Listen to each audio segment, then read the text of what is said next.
Okay friends, the reason that I am starting this video is because I have been collecting books from Dollar Tree for probably the past like 3 years. Basically all through college, whenever I went to Dollar Tree, I always looked in their book section and I would find something that looked interesting to me. So I have like 5 or 6 books that I have grabbed from Dollar Tree from like 2018 to now, and I decided to make a video of reading all of the books that I found.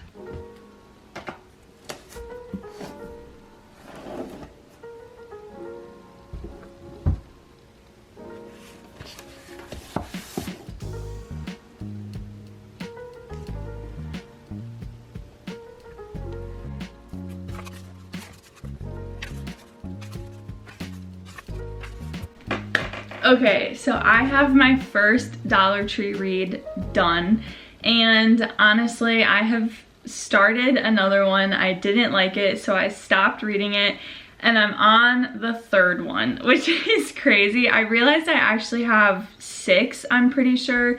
I thought that I had 5, and then I was looking at my bookshelf, and I was like, wait a minute, I think I got that book from Dollar Tree too. So let's get into my thoughts so far. My first read was How to Set a Fire and Why by Jessie Ball, and I picked this one up because the side was just so intriguing to me. It's designed like a matchbox, which I thought was really cool and just unique for a book. I've never seen anything like this before, and it's even textured like a matchbox. So that was really cool to me. And this one is about a woman named Lucia, and she's actually like a teenager. I think she's in her last year of high school or something like that. And her father is dead. Her mother is so traumatized that she's basically a shell of the woman that she used to be. And she's in a care home and she can't really like talk or express herself. Like she's just not there anymore. And so Lucia lives with her aunt in a garage owned by basically a really awful landlord. But that's not a big point of the book until the end. But this one I actually read in one sitting. I did get kind of bored like halfway through just because it seemed like nothing was really happening. And then also she kind of gets in with an arson club, but then not really, like nothing really happens with that. But overall, I think this book is about grief, and it's about wanting a better outcome than what you set yourself up for. There are so many moments in this book where I just thought that she would make a better decision and she didn't. And it was like, why? She is an outcast character through and through. She has such a soft heart. She really cares about people. She's really loving. She cares about the world. But she just has this outer shell of not caring about people, and she's very motivated by what is right and wrong, but in a skewed perspective, like some things we wouldn't consider right but actually make sense. So yeah, it was a really interesting read. I did like the writing in this one. There were a couple good quotes that I really liked, but because of these are books that are not popular, they're not trending on Book Talk, they're not all over Instagram, I thought it would be fun for each one to look on Goodreads and read some 5-star reviews and some 1-star reviews, because these are not the most popular books and most of them are rated pretty averagely. So I'm gonna open Goodreads and just kind of go through that with you guys. Okay, so I rated this one 3 stars, but on average it is a 3.54 star read. So let's get into some of the reviews and what people are saying about it. I'm screen recording, so I'll put the video right here so you guys can look with me. But let's see what people are saying. Okay, so there's quite a few 5-star, most are 4-star. The 1-star, there's a couple in Spanish that I cannot read because I don't know Spanish. So this 1-star read by Willa says, freaking hated this book. Only read it because I have a reading challenge to finish. Let this book serve as a reminder that if a book description includes edgy, raw, and hilarious, it actually means boring, pretentious, and mind-numbing. Sometimes men just should not write. And she rated this on Christmas in 2018, so that's a pretty brutal rating for a Christmas rating. Like, ouch. This one is also a 1-star, did not finish, 45% in. This was just terrible. The more I read it, the more I hated it. Lucia is the most annoying main character I know. She's nothing like the cool anti-heroine I expected her to be. No matter how tragic her past was, she has no right to treat people the way she did. She also gave no reason to burn things down. It's just her feeling that she's smart, that rules don't apply on her. Okay, well, I disagree with that one, but that's a 1-star review. So let's read a 5-star review to balance it out. I loved this. Lucia's voice is blisteringly funny, dark, and unapologetically idealistic. She's been dealt a bad hand in life, and she's angry at the fakes, idiots, and condescending adults that she has to deal with every day. The writing is fantastic. I completely bought into Lucia as a narrator and was knocked out by her smart, sad, and hilarious take on the world. I'm definitely going to chase down more of Jessie Ball's books. See, I think that's a more similar rating to what I felt for this book. She is a little bit dark and pretentious, but I liked it. I thought that it was interesting, and I think it motivates her well throughout the rest of the book. So some of these I definitely disagree with, but that last one, I would say is probably pretty close to my rating and how I felt about this book. I do think it was a pretty interesting, exciting read. Definitely not an average read. It's not something that you would usually find, but if you want an anti-hero, darker, just interesting character, then I would recommend How to Set a Fire and Why.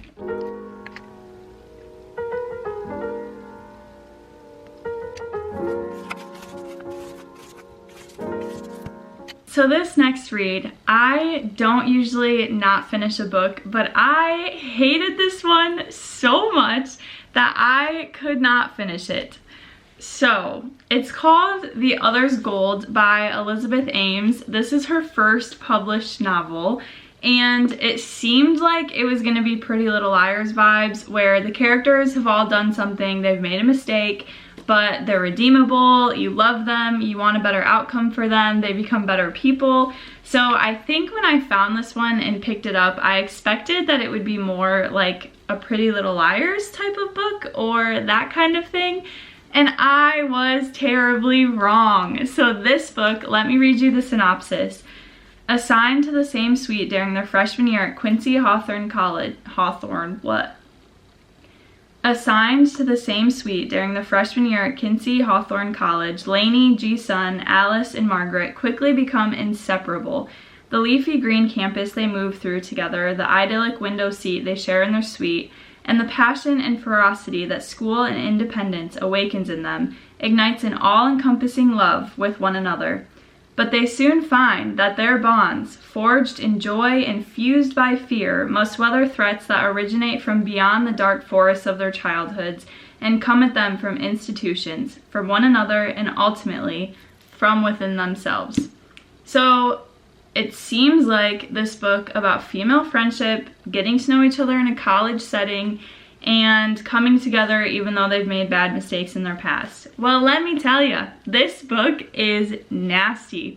So the first character, Alice, is pretty much harassed and bullied by her brother growing up, and when she reaches an age where like they're going through puberty and they're getting older, and I think they're twins, but I could be wrong on that, I don't remember, but basically he just bullies her nonstop, and it gets worse when they hit puberty. So they're on this tractor together and he's starting to bully her, and the way that he bullies her made me feel really, really, really icky. It just feels really wrong and really gross, and I was like, ugh, I just really don't like this. And so they're on a tractor together and he starts bullying her again, and then she decides that she's going to kill him, and so she pushes him off the tractor. But when she pushes him, he kind of like drags her down with him. So they both fall, and he hits his head and becomes mentally disabled for basically the rest of his life. And she has a scar on her face and obviously feels super guilty and shameful about what happened to her brother. So that one is very awful. She tried to murder her brother, basically. And then the second one, Ji-sun, is a student at the college, and all four girls, like, they meet together and they just instantly connect, and you think that they're gonna have this beautiful friendship, but then they pretty much kind of hate each other. They're super judgmental to each other. They're not really like a close, good feeling kind of friendship. It's a really icky, like, this friendship just does not feel like something you would want in your life, even though they have an instant connection. But the second girl, so they're in college together, and all four of them just really love this professor for different reasons, and he's a pretty high-class, popular person in their lives and in the world, and he speaks out against war and against like all these things that are wrong with America and whatever. And so all four of them are obsessed with him for different reasons, but Ji-sun is obsessed with him because she is attracted to him and she really likes him. But then all the girls find out that he has been sexually harassing students, like his students, through email. So there's clear evidence of this happening. It's actually happening. And Ji-sun feels like ashamed and jealous that she's not one of them. So she lies and says that she is one of them. And then the professor basically steps down from his role and he leaves the school. And nothing happens. Like, there's no sense of justice or like speaking out against it. He just leaves and it's just done. And her secret is that she falsely accused him even though he was sexually harassing students. And it's just a really gross, like, what is this book? So after that part, I was like 30% of the way in and I did not want to finish it. It just made me feel really gross, and I was like, there is nothing redeemable about these characters, and it just feels like it gets worse and worse. So I decided not to finish it, and because of that, I looked up the spoilers for the other characters, and it just gets worse and worse and worse. If you do want to read this, I won't say what else happens, but I would not recommend. This is like just, it was so bad I couldn't even finish it. But like the other book, I want to go through the Goodreads and tell you guys what other people are saying about it because I was very intrigued. It actually had a good amount of reviews and I had really high hopes for this one, but it did not work out well for me. So on average, this one is lower than the other one. It's 3.20 stars. It has 4,643 ratings, which is actually a pretty good number for a first book. But let's get into some of these reviews because this book was gross. So let's start with the 5-star reviews because I just did not feel, I didn't feel it for this one. So I want to know why people rated it 5 stars. Okay, so this is a 5-star rating. Joy says, this book was all kinds of crazy in the best ways possible. I don't agree. 4 women who become a close unit of friends in college each make one terrible mistake in this beautifully written book. These characters are unbelievably well drawn. Each one of them leaps off the page with vivacity and creative energy. I would read 3 more novels with these women featured. Their flaws and fierce love for one another was addictive. The perfect summer to fall read for those who need more punchy characters in their lives. I will say this one was really well written. I read for as long as I did because it was pretty good writing, but I'm a very character-driven person and there were no characters in this book that made it worth reading to me. So that's a huge reason why I didn't read it, but I don't think the author has bad writing. I just think her plot was so gross and like the way that she writes these women in college was just not what I was expecting or hopeful for. I thought I was getting Pretty Little Liars in college, basically, is what I thought I was getting with this book. I want to read a 1 star. I don't even want to read any more 5 stars because I just disagree. But so basically a lot of people said that they didn't finish it, which is relatable because I didn't either. Ooh, this person, Diane, said, I rarely write a review. This writer used way too many words in most sentences. It became tedious. I'm glad I'm done. So she didn't really care about the plot. She just didn't like the writing, I guess. Jennifer said, not even sure why I finished this. These 4 friends aren't good people or even good friends. All are spoiled and selfish. All the jealousy and betrayal are sickening. Yeah, I would agree. It is not a good book. I'm glad that I didn't finish it. I'm glad that I decided to not read it because I typically never do that. But this one I would not recommend.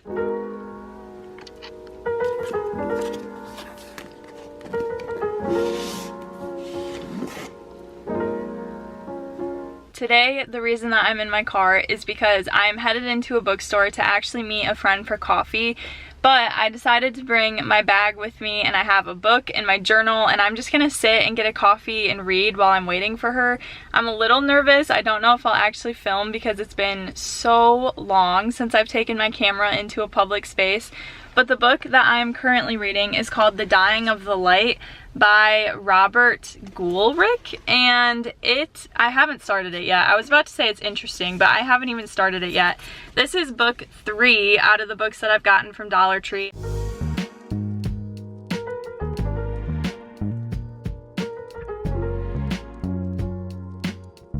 I'm gonna be honest with you, it has been a long time since I have actually updated the camera. Obviously, when you're watching this, it's like one cohesive piece, but I have been just flying through these books and I have not made any video of me reading them or of me updating you, so I have this nice little stack that I just need to like finish and update you guys on basically. First of all, we have The Dying of the Light by Robert Goulrick, which I love the cover. I think that's what intrigued me the most with this book at the dollar store, just because it looks so cool. And I would say if you're a fan of Where the Crawdads Sing or The Seven Husbands of Evelyn Hugo, I would recommend this one. It had those vibes, even though this one is set in Virginia. It's about this woman who really just overcomes basically like all the standards of women in her time, but she still has to give in to her family's wishes that she would get married to the wealthiest man she can find,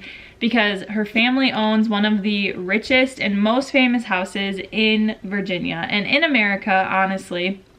So Deanna, who is the main character, Deanna Copperton, is meant to marry the wealthiest man as a little debutante. So she's like a teenager and she wants nothing to do with that life. She wants her own lifestyle. She's a free spirit. She's kind of against like all the stereotypes of women in the day.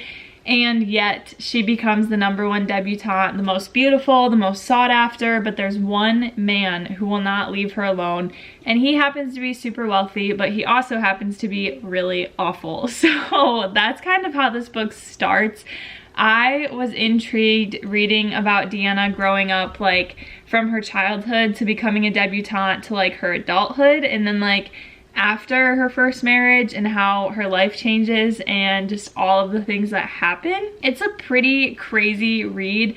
It is unlike anything I've ever read before. I did think some of the writing in here was absolutely beautiful, but I will say when I looked at Goodreads to review this book, I found out, because I wasn't really paying attention too much, but some of the reviews were saying how there's a lot of plot holes in this book, there's a lot of things that don't line up, and there's a lot of times that things change.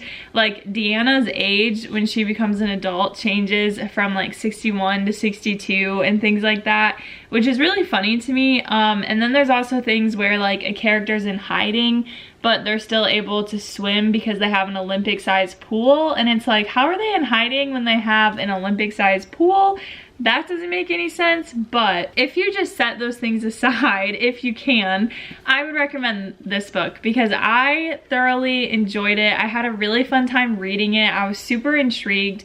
It definitely had like the Taylor Swift song vibes of like The Lucky One and The Last Great American Dynasty and Illicit Affairs for sure. It just felt like those songs. I was gonna say those books. It just felt like those songs when I was reading this, and it was definitely unlike anything I've ever read. So let's get into the Goodreads reviews. Okay, so let's look. I rated this 4 stars. Honestly, after being away from it for a little while, I would probably actually rate it like 3.5, especially after reading those reviews and realizing like, oh, you guys are right. Like some of this stuff doesn't make sense, but the writing was really cool. So I really liked the writing, but this is a pretty average read.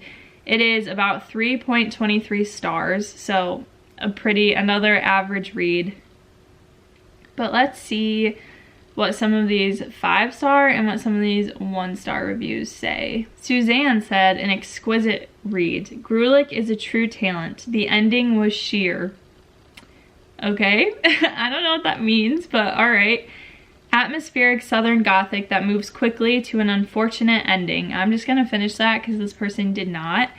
An amazing, twisted, yet elegant read. Okay, why does Goodreads do that? It just, beautiful, cinematic, seductive, and oh, so disturbingly twisted. I loved it. Okay, let's see what the 1-star reads are. I'm excited about this. I really did not care for this book. It read like a tarnished version of Gone with the Wind, down to a horse accident. The characters never felt fully developed, or maybe they just didn't have any pluck. I wanted to like this book, but I really did not. Oof, this is a writer who is so in love with his own words, he literally can't see the forest for the trees. I've never encountered anything quite like it, and wish a good editor had been able to sink his or her teeth into this tale and weed out the inconsistencies and contradictions. Honestly, that's a good point, because a lot of people, that's what they said for this book. But read at your own risk, I guess. It's a fun read if you don't take it seriously, but you also don't have to waste your time.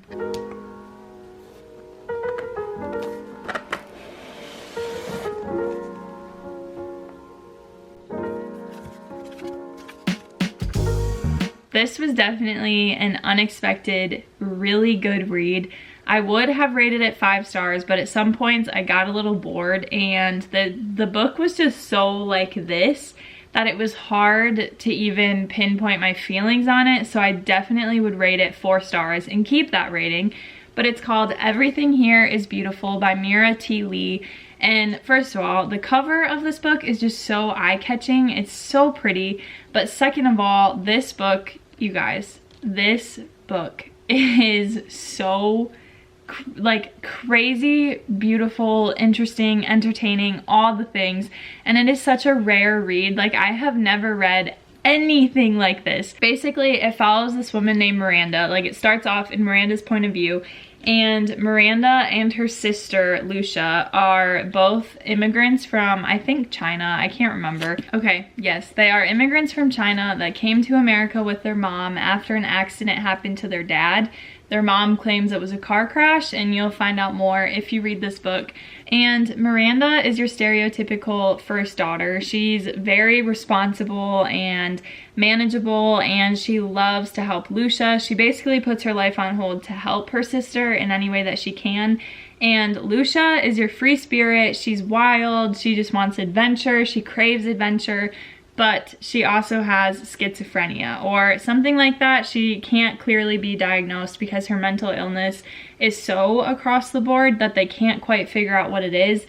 But every once in a while she suffers from a psychotic breakdown, and Miranda kind of comes in and tries to save the day, and Lucia begins to resent her for it. So this book was so interesting to me because Miranda is doing her best to help her sister. So when you're in Miranda's point of view, you understand the things that she's sacrificing and the ways that she's trying to help Lucia.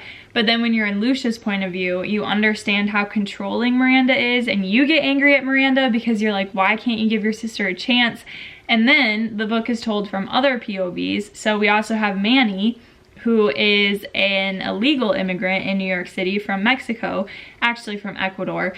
And the way that Mira writes this book is so intriguing to me. Like, I wish I had read this in an English class, because I feel like you could do a whole study on all of the characters and the switching point of views, because when you read one point of view, everything sounds like this is how it comes across, you're getting that character's perspective, but then you jump to the other character and then you're understanding where that character is coming from.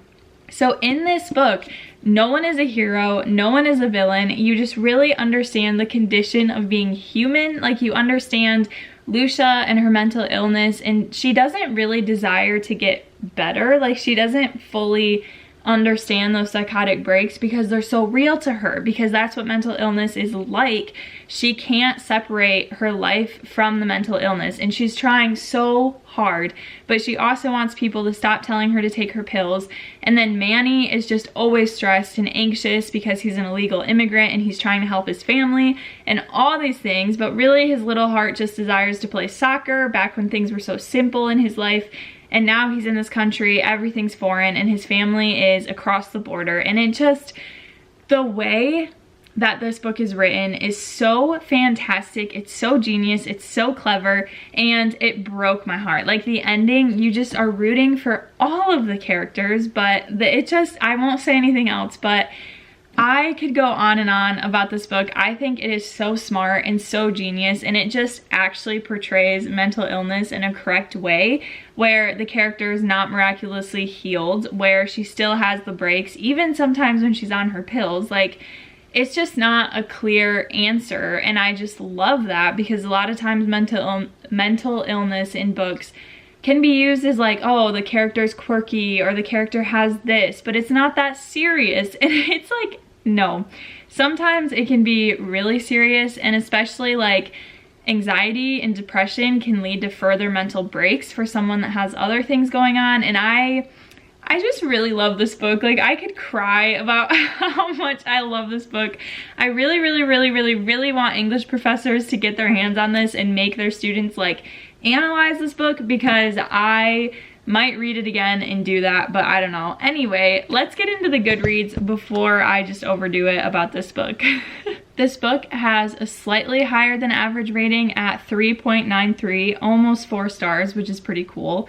And let's see how many. It has mostly 4-star reviews, but I'm gonna go into the 5-star just so we can see from the people who really, really loved it. 5 stars for this heartbreaking story of a young woman named Lucia with mental illness who struggles with the serpents inside her. A story of how this mental illness impacts her relationships with her very close older sister, and then later her husband, lover, and child. We are taken to many locations in this book as Lucia changes her life course, from New York to Ecuador to Minnesota. Also covered in the story are immigration and mental health care. This was, surprisingly, a debut novel. Well done.